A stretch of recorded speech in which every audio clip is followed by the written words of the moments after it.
whether we issue an order or don't issue an order, if it's so Here it widespread is. that people are scared, The news about then the economy coronavirus. kind of shuts down. That's right. You know, The you news look at about the Athens, coronavirus. for example, let's take Athens County.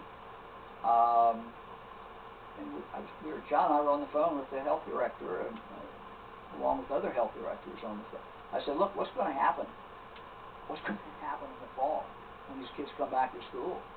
When OU is back, and you've got thousands and thousands of kids.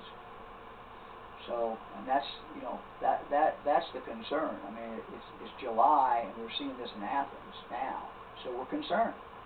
And so now it's time. Okay, there's a warning. Now it's time for us to get control of that. By us, I mean the people who live in Athens. People who run the bars. People who, you know, are there. It's time to get control of the situation, because you're going to have, you know, tens of thousands of students coming back in the fall.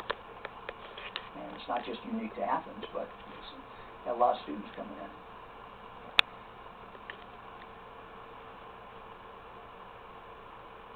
Governor Stephanie Kuzadome with WKRC Local 12 in Cincinnati. I was wondering, besides the OHSAA, who are you consulting with specifically before making decisions on how fall sports should begin? And what do you hope to learn from them? And what are they advising for the start of competition for both contact and non-contact sports? You know, I missed part of that, and I apologize. In regard to making what decision? That's the part I didn't get. And making decisions on how fall sports should begin? Look, we're monitoring these numbers, and we're looking at it, and we're trying to see what is going on. I'll take the first part of that. John's been working directly with schools. I know he's also been working directly with the Ohio High School Athletic Association. So John, you want to give particulars on that? Sure.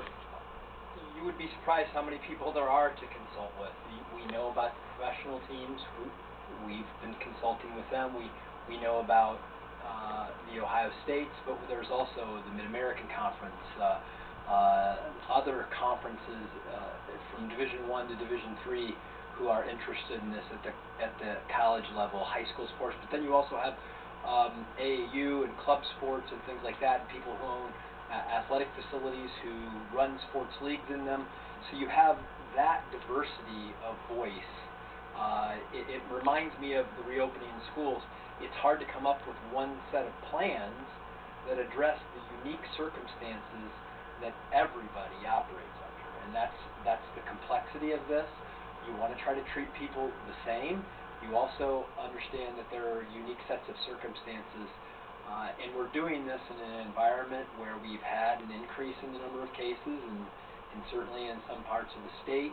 So we're trying to balance the fact that we know sports are an integral part of Ohioans' lives, that kids really value them as part of their character and personal and physical development. We understand the magnitude of both and the consequences of either decision. That's why it's taking time to work with all of those different groups to try to get this right. And it's been complex, but when you're listening to all of these voices, it takes time to pull it all together in a changing environment as it relates to coronavirus. So know that it's been a very inclusive process. We understand that there's a need to get this information out, and we're working to come to that conclusion, hopefully here in the very near future. So let me also point out that this ball game, if I could say this, is constantly changing. You know, we're taking all the information in. We don't have a crystal ball as far as you know, exactly what this virus is going to do. I mean, what you're starting to see in college, athletics certainly, you're starting to see teams that are being tested, and then you're starting to see what the results are. You're seeing that in the pro sports as well. So, you know, all of that information is coming in. It's information that we're all of us, everyone out there watching on TV, is processing as well. So a lot of this is we're pulling in all kinds of different sources, and it's a constantly changing and it's a moving target. Are any of those voices athletic trainers, which are considered healthcare professionals on the sidelines? Well, we consult with the schools. Athletic trainers are included in that. I don't know that we've talked specifically to an association of athletic trainers. I know we've talked to individual athletic trainers. They certainly, their voices matter in this as well. Thank you.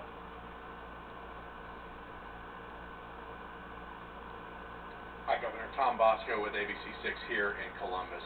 There still seems to be uncertainty as to single patients with multiple positive tests for coronavirus. How are those being counted, and how do those affect the overall counts and the overall numbers that you're looking at in the state? I'll tell you what I know.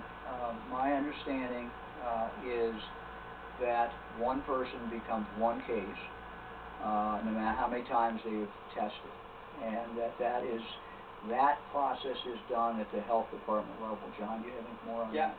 It's a great question. I get it often. I directly ask the health department about this, and what they explained is that when you get tested, you're going to give your name and you're going to give your birth date, and they cross match. So even no matter how many tests you've had, they're going to cross match that and make sure that data is only there for a single individual. If you got tested 3 times, it's going to be deduped into one case per individual, per name and birth date.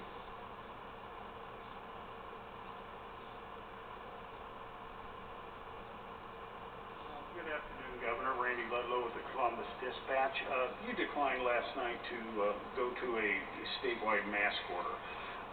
With the addition of today's red counties, more than half of Ohio's population is now under a mask order. Governors and health authorities in 24 states now have issued mandatory mask orders, including 6 just in recent days, including fellow red state governors. What do they see, or what do they know that you don't when it comes to imposing a mask order? Well, as you know, Randy, we were probably one of the first states to impose a mask order for business. So we did that very, very early. And as you just pointed out, we have now 60%, as of tomorrow night, 60% of the population of the state will be living in a county that has a mask order. We may come to that. We may make a decision that the entire state will be under a mask order.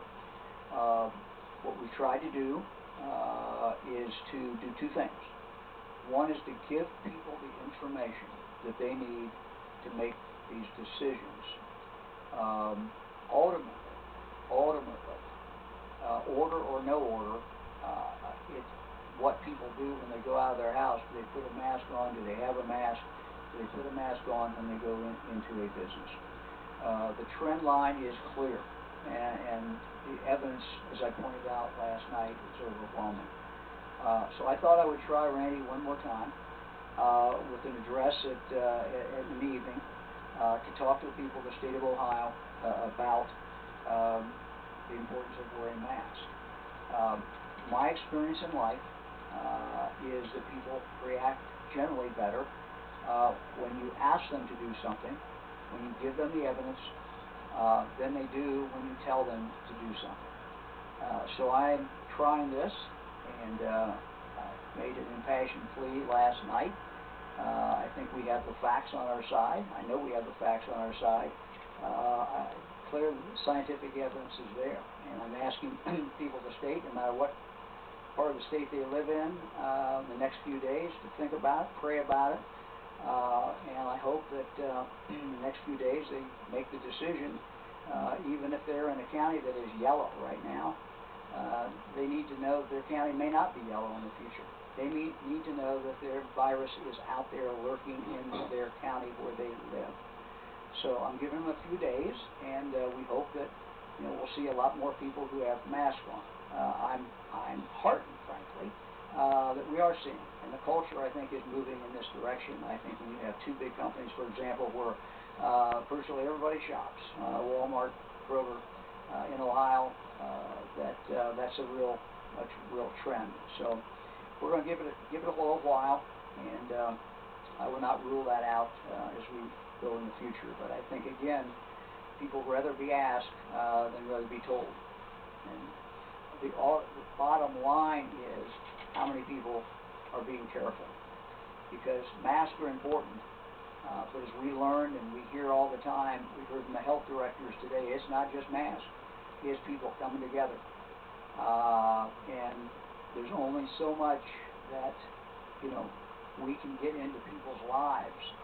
Ultimately, it's going to come down to what they do when no one else is looking.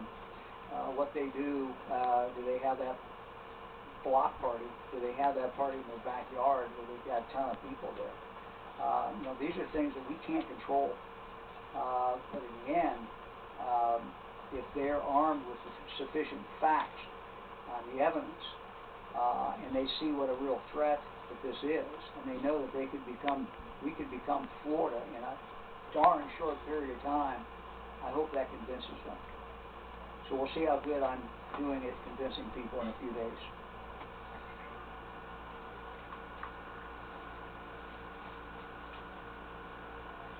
Good afternoon, Governor. It's Laura Bischoff, State and Daily News.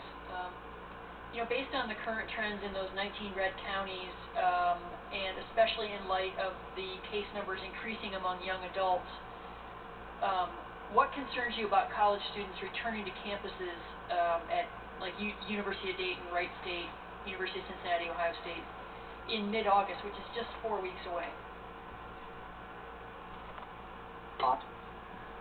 A lot. I think everybody should be concerned. The colleges are doing what they can. Some of them have alternative plans. Some are going partially distance learning. I think the next few weeks are going to tell the tale, frankly. We're talking about K through 12. We're talking about college. We all want kids back in school. What we do today, literally today, tomorrow, the next day, is going to determine whether that occurs or whether that does not occur. And it's not going to take an order from Mike DeWine. People are going to figure it out. And if these trend lines continue, if we continue to see more of these counties, like I said, it's not going to take an order. You're going to see colleges that are going to be dealing with their customers and their clients, and people aren't going to want to come back. Parents won't want to send their kids back. So we've got to get control of this. We've got to get control of it now. But we're 4 weeks away. You're absolutely correct. Thank you. Hello, this is Jessie Bulmer with the Inquirer, and I'm totaling the last question. You've talked about the importance of, the dangers of traveling to hotspots. You've also said repeatedly that Florida is in a trouble area. Are you planning to go to the RNC events in Jacksonville?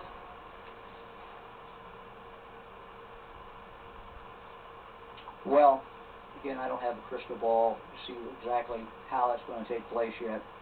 I'm a delegate for the president. We'll see. I'm not going to make that decision. I don't have to make that decision. But candidly, virtually every waking hour, I'm focused on Ohio. And the thought of even being away from Ohio that long a period of time is probably not something that I think is a great idea. But we'll see.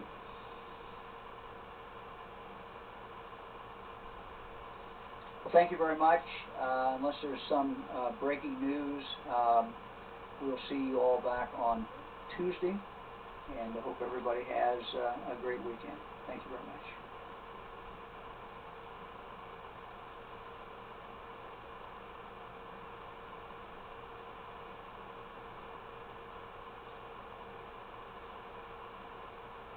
You were just watching the governor's briefing during another 1,000-plus new case day.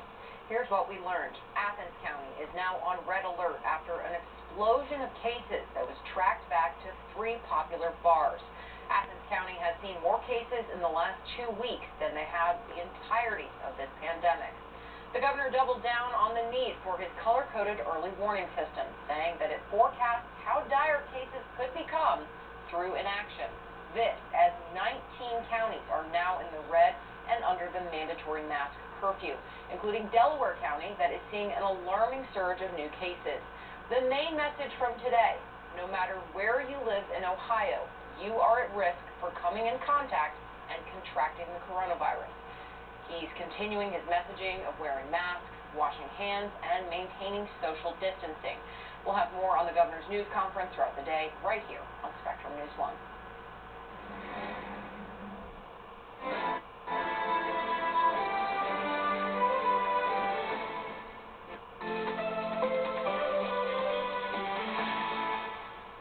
Severe thunderstorm watches are posted for northeast and east central Ohio through 9 p.m. tonight.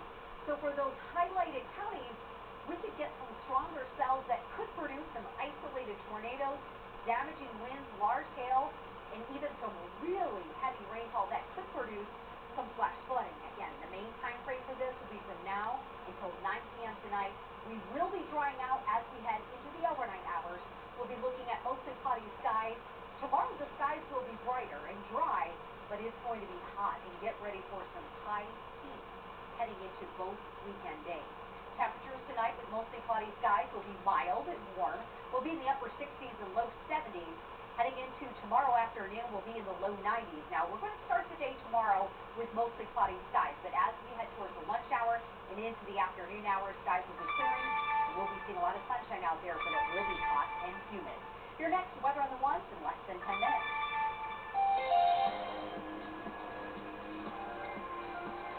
Local institutions are collaborating to find ways to quickly decontaminate personal protective equipment in the fight against COVID-19. Our Alexa Mazlowski explains how. While working with COVID-19 patients, the N95 mask is a must to keep healthcare workers safe. But with such high demand, supply can easily become low. Given that it happened all at once, I think scarcity is the byproduct, but if everyone needs it at the same time, how do you handle this from a logistics standpoint? University Hospitals Ventures Managing Director of Innovation and Design, Kipum Lee, says while brainstorming ways to decontaminate personal protective equipment, they reached out to NASA for help. It really started as we've got nothing to lose. Let's see if they've got some, we know they're smart, they've got lots of tried and true technologies. Might there be something within their arsenal of know-how that might be beneficial for us, and maybe even vice versa, that we might be able to help them?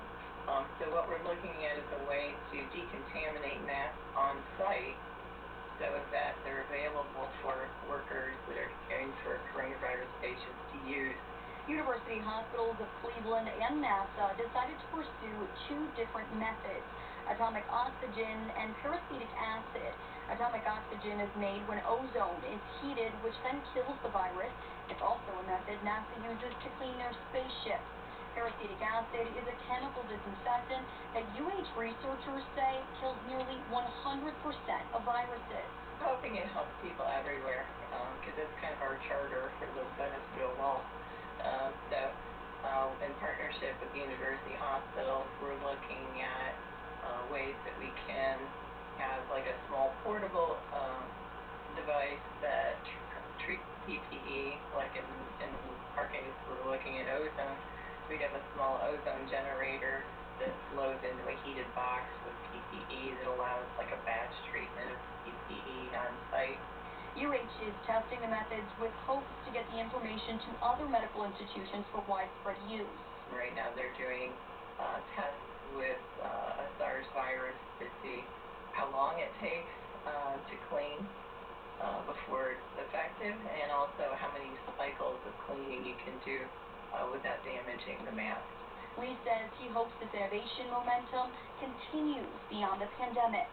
And so we hope that that spirit of collaboration and innovation persists beyond the crisis right now. And I think only good will come of that. Only good will come of that for our system as well as the community. In Cleveland, Alexa Mazlowski, Spectrum News.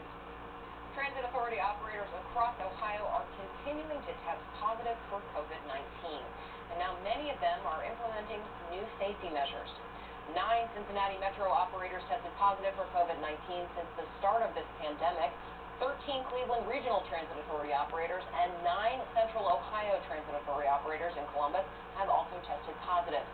Plexiglass barriers, contactless pay, and daily bus cleaning are some of the ways they're trying to prevent this virus from spreading. If we do have a positive case, we do communicate that to our public, and we put which routes they were on and what time. So anyone who may be uncertain if they were on that trip or if they are having symptoms, we want them to be aware.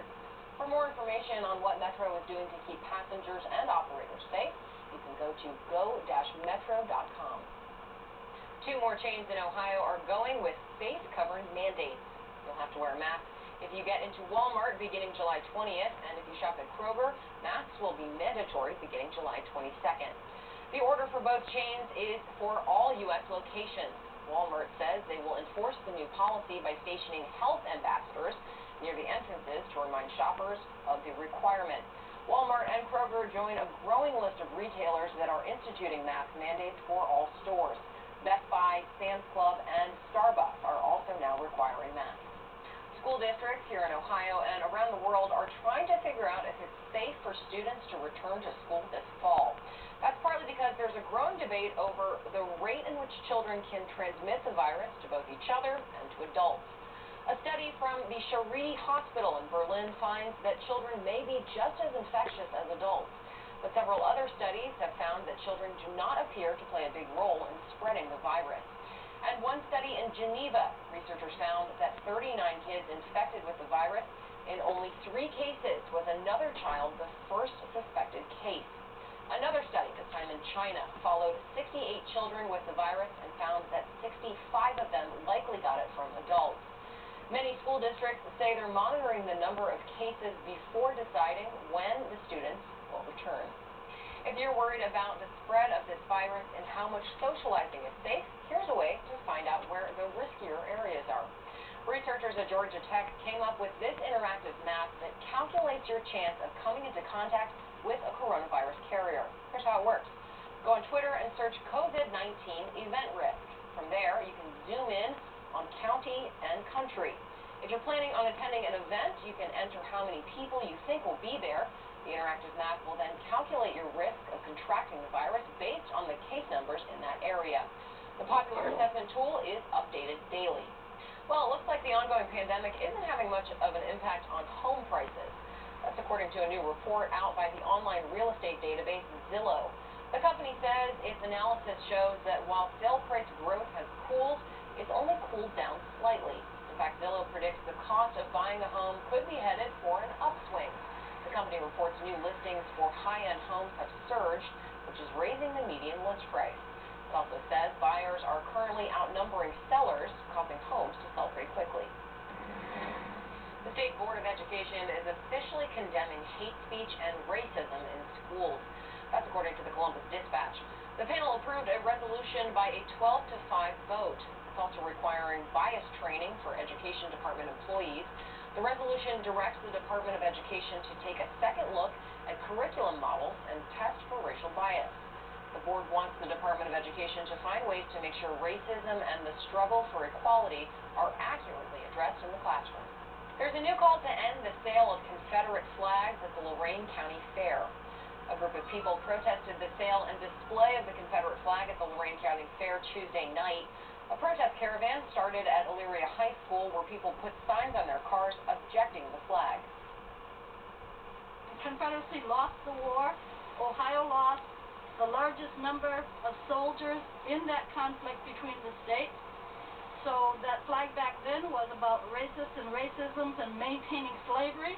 The flag now is representative of the white supremacists, the neo-Nazis that want to keep races apart, and that has no place at a county fair. The caravan protest drove through several small towns in Lorain County, ending in Wellington, where the fair will be held later this summer. Many police departments are taking a good, hard look at their use of lethal force. This after the death of George Floyd. In Cincinnati, the police department and local sheriff's office were shown a new device that can help restrain suspects without hurting them. It's called the BolaWrap, and it can be used up to 25 feet. The device wraps a cord around the suspect's leg legs and torso so officers can detain them. The Cincinnati police chief deployed the Bolo wrap and was even on the receiving end of it. He says it's an option to consider. This is a prime example of an opportunity that we're exploring to where we do no harm. You know, we have to bring these encounters to peaceful resolutions, and we certainly don't want to have to hurt someone if there's another option to prevent that. There's no set timeline when or if the device will be implemented in the CPD, but Chief Isaacs is hopeful that the test within the department to see how effective it can be. Census takers are trying something different to make sure that you're counted this census. The census van seen here is rolling around the Dayton area. This van is the newest way to get you to fill out your form for the census count. The online forms are on tablets, and the van is also equipped with Wi-Fi